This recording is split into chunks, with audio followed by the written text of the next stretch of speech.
नमस्कार मित्रांनो, आज आपण पाहणार आहोत सुना येती घरा मालिकेतील उमा म्हणजेच अभिनेत्री दीपा परब हिची खरी जीवन कहाणी।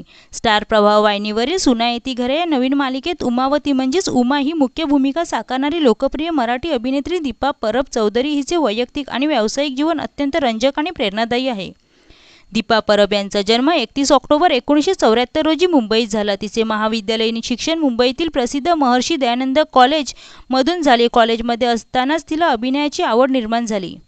दीपा आणि मराठी चित्रपटसृष्टीचा सुपरस्टार अंकुश चौधरी हे AMD कॉलेजमध्ये एकत्र होते। तिथेच त्यांची पहिली ओळख झाली। एकांकिका आणि नाटकांमध्ये काम करताना त्यांची मैत्री झाली आणि पुढे त्याचे प्रेमात रूपांतर झाले।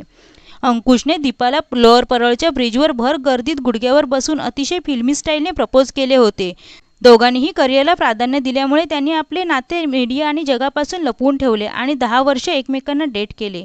चित्रपटसृष्टीत स्वतःचे स्थान निर्माण केल्यानंतर अखेर 2007 मध्ये दीपा आणि अंकुश चौधरी विवाहबंधनात अडकले। लग्नानंतर तिचे नाव दीपा परब चौधरी असे झाले। त्यांना प्रिन्स चौधरी नावाचा एक मुलगा आहे। दीपा आपल्या कुटुंबाला नेहमीच प्राधान्य देते आणि कामासोबतच तिचा संसारही उत्तम प्रकारे सांभाळते। दीपाने केदार शिंदे यांच्या प्रसिद्ध ऑल द बेस्ट या नाटकात अंकुश चौधरीसोबत काम करून आपल्या अभिनयाची सुरुवात केली होती। तिने बिनधास्त, क्षण आणि अंड्याचा फंडा यासारख्या अनेक चित्रपटांमध्ये उत्कृष्ट भूमिका साकारल्या। 2023 मधील ब्लॉकबस्टर चित्रपट बाई पण भारी देवामधील तिची चारू ही भूमिका कमालीची गाजली।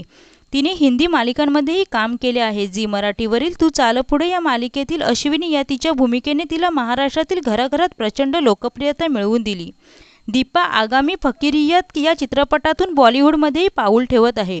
तू चाल पुढे मालिका संपल्यानंतर तिने 2.5 वर्षाचा ब्रेक घेतला होता। स्वतःला ताजेतवाने करण्यासाठी आणि कुटुंबाला वेळ देण्यासाठी हा ब्रेक आवश्यक असल्याचे तिने सांगितले।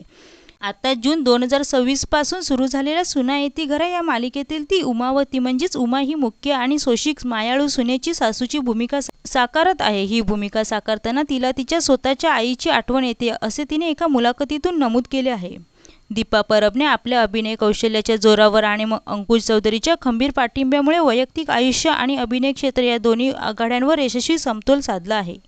तर मित्रांनो, तुम्हाला अभिनेत्री दीपा परब हिचा अभिनय कसा वाटतो हे कमेंटमध्ये नक्की सांगा। व्हिडिओ आवडल्यास चॅनलला सबस्क्राईब करा आणि बेल आयकॉन दाबा। धन्यवाद।